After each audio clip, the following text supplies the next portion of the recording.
تعرف ان النوم الظهريه او القيلوله اللي احنا بننامه ده مفيد جدا، بشرط ان هو ما يعديش ال 20 او 30 دقيقه، مش ساعه او 2 او 3 زي ما احنا بننام.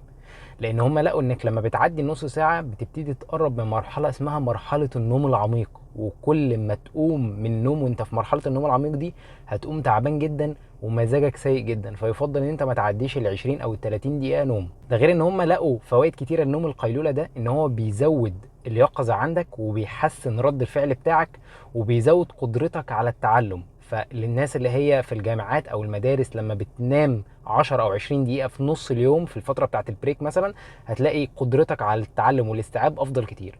وكمان لقوا ان هو مفيد جدا لمرضى ضغط الدم او الناس اللي بتعاني من ارتفاع في ضغط الدم، لان هو بيقلل ضغط الدم بشكل ملحوظ. ولقوا ان هو بيقلل ضغط دمك كانك بطلت الملح مثلا من الاكل، وبيقلل ضغط دمك بمعدل 5 ملم زئبقي، وده رقم مش قليل، لان كل 2 ملم زئبقي بيقلل احتماليه اصابتك بامراض القلب بمعدل 10%. فحاول تنام الظهر مش اكتر من 10 او 20 دقيقه.